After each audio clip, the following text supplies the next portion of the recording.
Well, hi, and welcome again to my shop.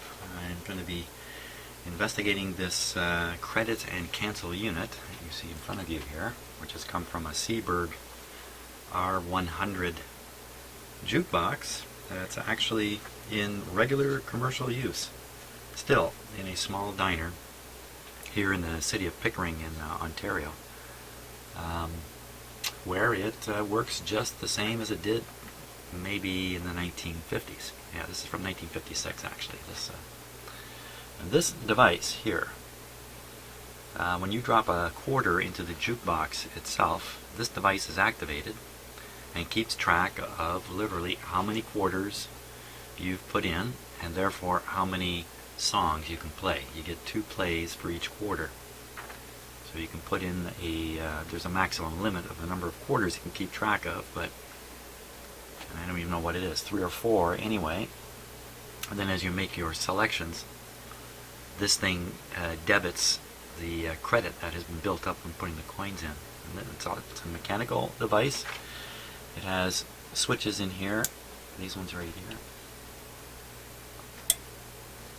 going up and down, and this is what is basically yes there's a credit, no there isn't sort of thing.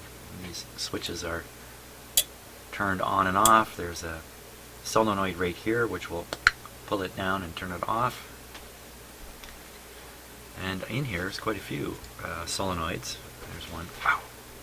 Ouch. There's another one. Ow, ow, ow. There's a big one here. Right here, you can see.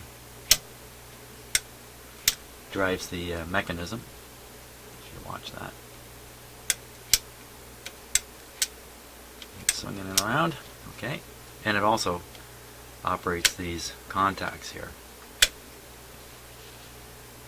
Okay, there's an electrical relay here, so when the coil is activated, and relay activates, and there's quite a few contacts in here. No transistors, that's for sure. There's another set of contacts up in here, which are pushed by a cam that rotates in there. It's quite the mechanism. It's modular. I was able to take it out of the larger unit. It just comes right out. Plugs in. There's a plug there. 2 plugs here to go further on into the jukebox. This basically supplies the power to this device. And these are, you could call them signal lines if you like, or something like that. So that's what we're focused in on, because if you watched the last video, you know there's a badly burned wire in here. In fact, essentially all the insulation has come off it now. And I want to know 2 things. One, I want to know 3 or 4 things maybe. One, did any other damage occur? Is it just this one wire? You can already see another wire that had a little bit of damage to the insulation. That's a bit of a challenging notion because the wire passes through this grommet here with a bunch of other wires, and if it burned, it probably damage the other wires to the point of a short circuit. The next one is, well, what wire is this anyway in terms of the circuit diagram, which I happen to have right here. This is the diagram for the CCU3-L6D, which is the credit and cancel unit. Don't know what the rest of the 3L6D really stands for. The D denotes a special feature actually, that this thing can do 3 plays for a quarter if it's set up right.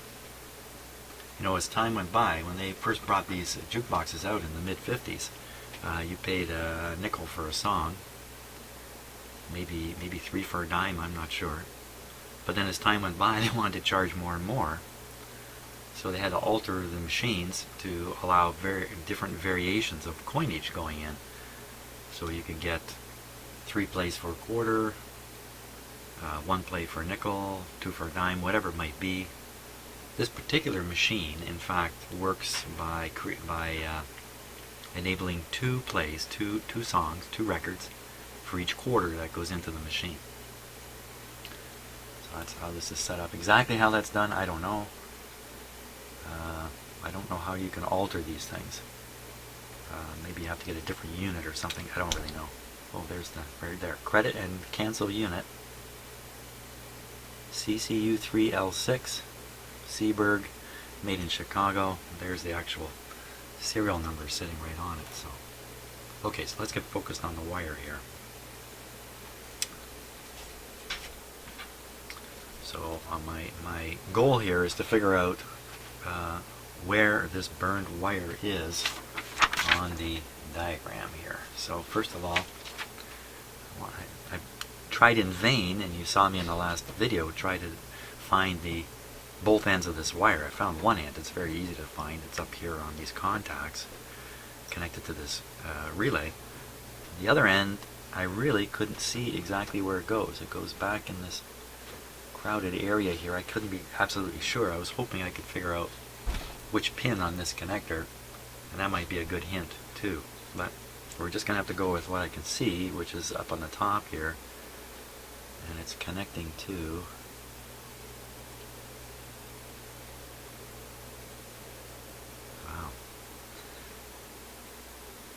connecting to the top position on the center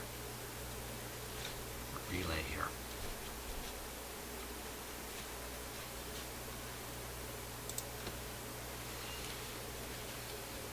So if you look at the relay, let's see if I can get this in the camera. Hard to see the actual contacts. There's 3 sets of contacts down here. Maybe you can see the tabs sticking out here. 3 of them. And I know where those are on the diagram. So right away you see contacts here, and a contact there. This one clearly is pushed by a cam. This is a mechanical one. This one's also pushed by a cam. So it's another mechanical set, but this one is pushed or pulled by a relay. There's the coil there. So this is the one we're interested in because there's the electrical relay right there. And we can see the contacts here. They've shown them as if they are all arranged in a vertical tower, but they really aren't. They really aren't arranged like this physically. Physically, they're, it's hard to see in there. Actually, there they are. You can kind of see them. There's 3 columns, if you like, of contacts. Now, what's the difference here? There's a difference. The difference is this contact is closed and will open on activation. This one's also closed in the middle here. Will open on activation, but the bottom one is open and will close. So the third one is different than the other 2. We should be able to spot the third one, the Z one. It's actually got a letter there, Z1. And there it is right in front. Right in front. I see it open and closing. And in the back, it might be hard on the camera, I can see the 2 in the back. They're closed and they go open. Okay, so now we know it's got to be one of the 4 leads coming to these 2 closed contacts that's burned up. Okay, I'm looking for any hint there might be on here, like a color, ground, 25 volts, minus 25, counter. The counter goes way over there. Some of these, I believe it's coming right from this power plug here. It's really what we're looking at.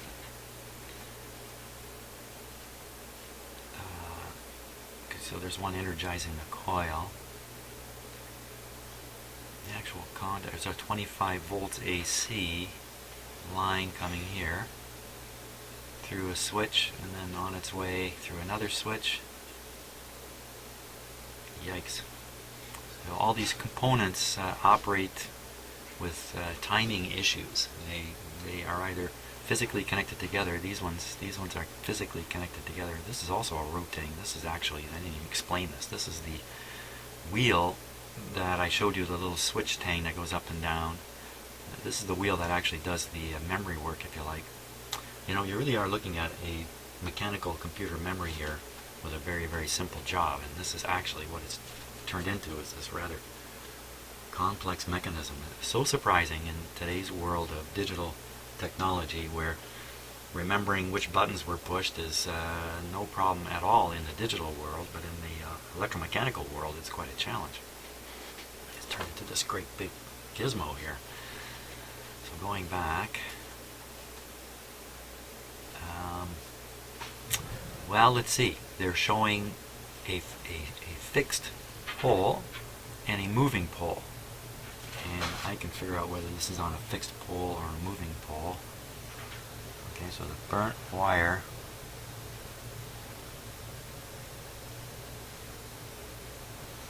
interestingly enough, it's soldered to a, be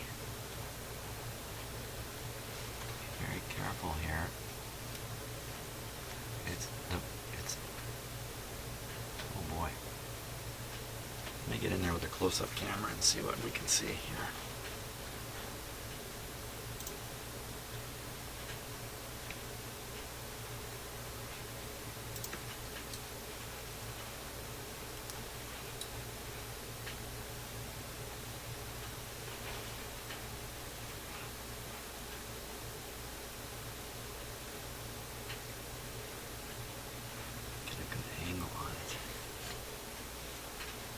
That's probably the best angle right in there.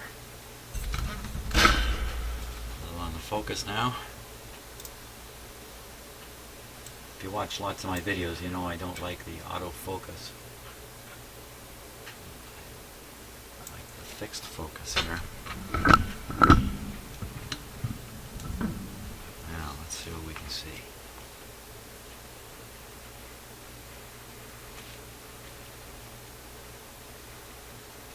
Burnt wire. Wow, is it actually red? All this time I thought it was a black wire.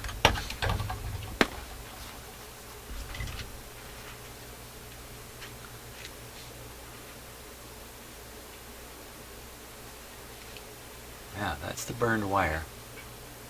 It's actually a red color. Huh.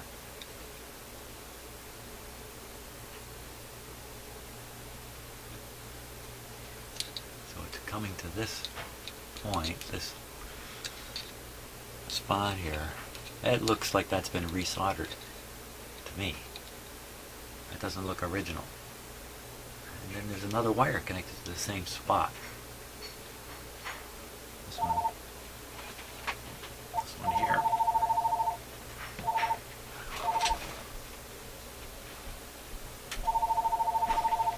It's okay, we'll let somebody else answer the phone here. Well, so I notice the yellow one is not burnt. Now, does that show up anywhere in this diagram? Two wires. So this looks just like one wire for sure. The other terminal point. Whoa. Oh, look, there's another wire. Right there. It's just, they show it, you know, schematically they show it over here, but in fact it could be tied to this pole. So I think we're onto something here. The black wire really, or the red one, actually goes all the way around up to here. Over, and just right on out this jack. Over here, up to the electrical selector, another device I've had in my shop here. To number 7, we'll end up having to look at the electrical selector wiring and figuring out where 7 goes. Now, here's a capacitor right here. What if that guy's shorted? Looks to me it would take a while to sort that out. Hey, look, there's a little tiny switcher. It says manual credit switch. That must be that little white button I found that I was poking around with in the last video. Okay, let's continue with the credit and cancel unit here and my first theory of failure. So, it's a bit of a weak theory, but what would happen if this relay failed to operate?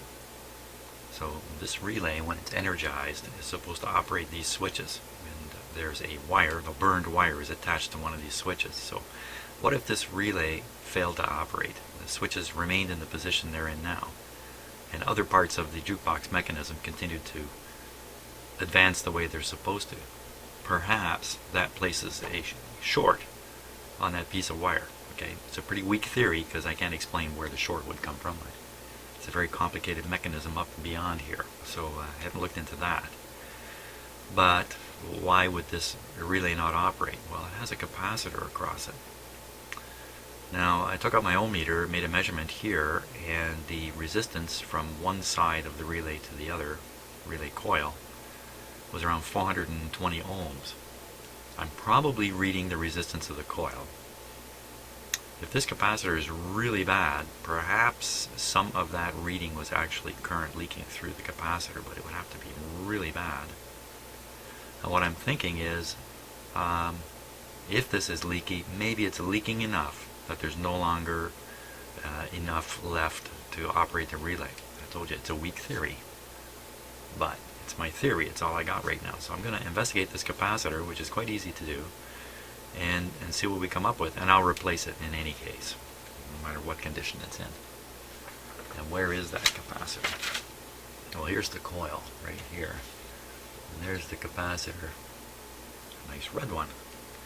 So this is the guy that we want to test. So I'm going to lift one leg off of it, and I'm going to have to hunt down my soldering iron here. It's in my travel bag. Uh-oh. And we'll lift one side off and test it on the capacitor tester.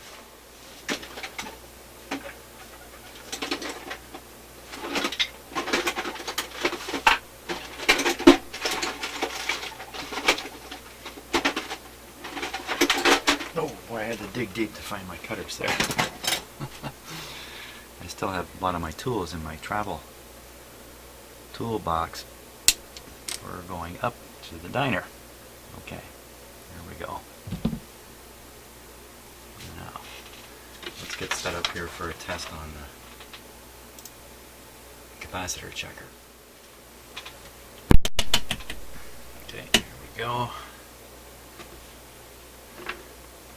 First thing we're going to check is leakage. We know if the leakage is bad, then we really can't measure the capacitance, and what would it matter anyway? The issue would be leakage through this. It has to measure really bad, I think, to have any influence over that relay. Now, this is a timing relay, which means it's either takes time to close or takes time to open, and this capacitor probably has a role to play in that. Okay, now, as usual, I have a hard time getting this eye on camera so you can see it. You just have to listen to what I'm saying. The eye is open right now, so we're on the 25 volt test. Here we go. It tests really good. It tests so good I don't think it's even connected.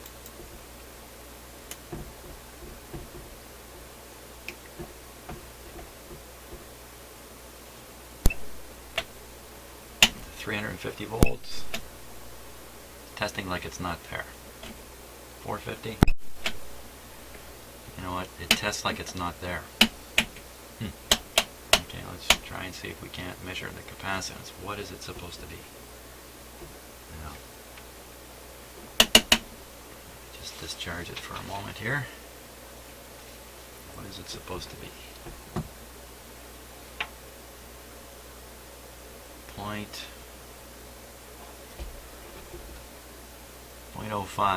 0.05 is what it is.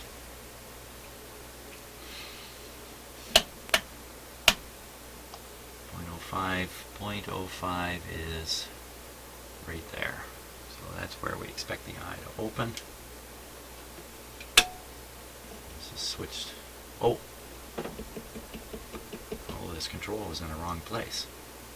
Whoops, let's go back and do the leakage test again. I had it set for electrolytic, and that makes the machine quite insensitive, which is why we saw absolutely no leakage. So let's go again. 25 volts. Here we go. That's more what I expected. It did fine. Okay, it's still opening on 150. This is a 200 volt capacitor. capacitor. So we'll get a 250 here. Barely opening. And I know you can't really, well, maybe you can see it a little bit on the eye. So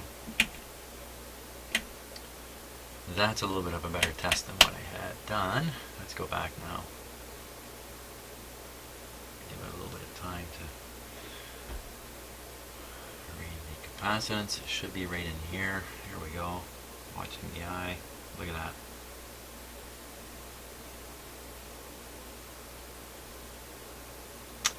So the eye is open here, and it's that would be 0.07,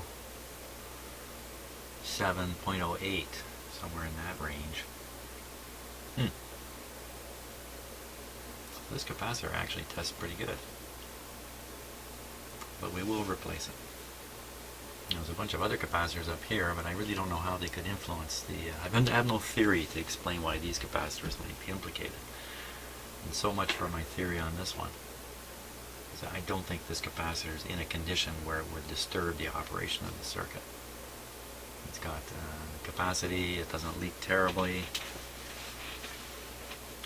That's a little bit disappointing, but good to know rather than guess. So I'll put a new one in here now. Okay, so I'm just going to cut this away. Oops. Install a new capacitor here.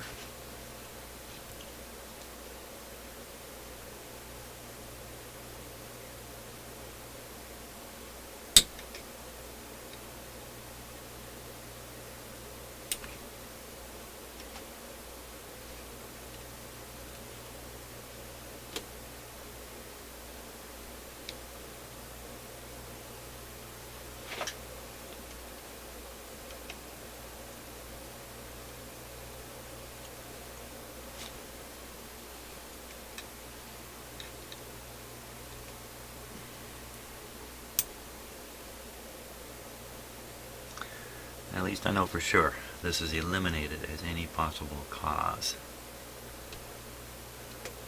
of the burnt wire, but I'm quite concerned that what's going to happen here is I'm going to put this all back together, put a new wire in for the burned one,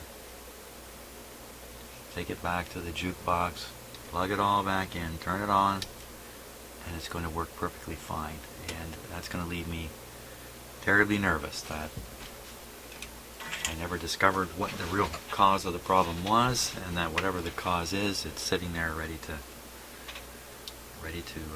go again. Yeah.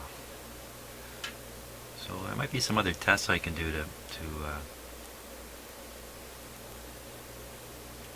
I suppose I could run the whole jukebox on a light bulb to restrict the power going through it.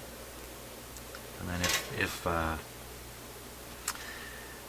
somehow sense the current flowing on that wire. Very tricky stuff. To burn that wire up, I haven't said this, but what's going on in my mind, to burn that wire up, you pretty much need a supply on one end and a short circuit to ground on the other. Basically a shorted supply going right through it. You'd hope there'd be a fuse somewhere that would pop,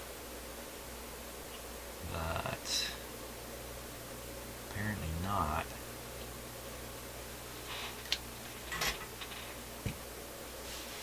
Making the wire the fuse. So my expectation is, if I were to look at the cord that plugs in here, which is one end of this black burned wire, I would find a short looking up into the wire going on to the other component, the jukebox, and that short circuit is really what I need to discover, where that's coming from. That's my thinking. Now, what about these other capacitors? Can we implicate those in any way? Make them responsible for the situation here, which would be happy for me. Let's see. Let's see what we can figure out here. So those capacitors are here. 1, 2, 3 here. There's one more over here, C10.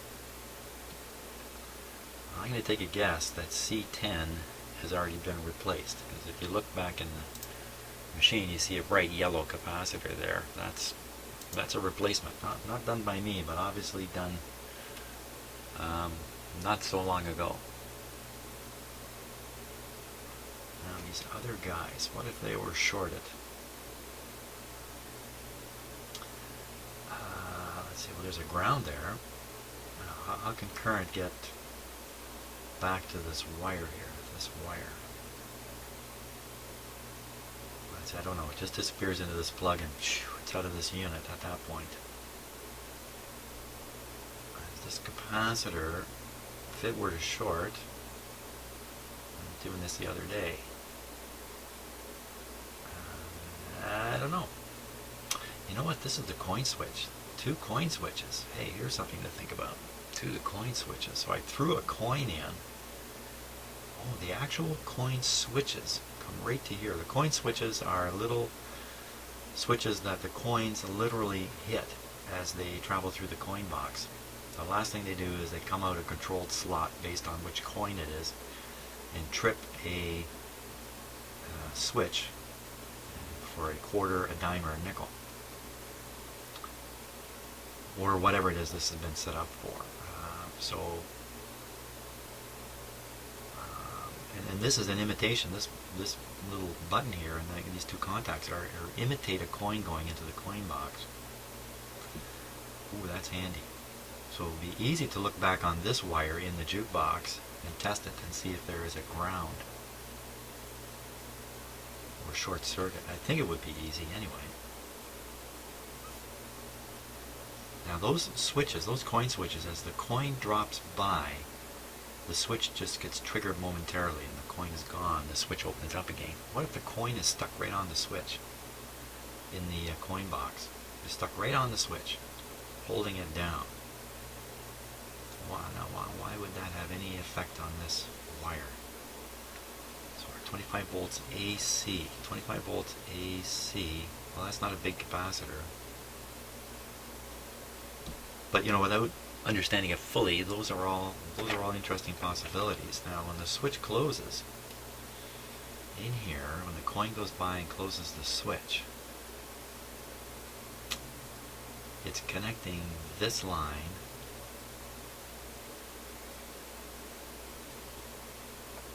Oh, interesting. Okay, let me point this out a little. Let me just steady this up so we can study it more carefully here.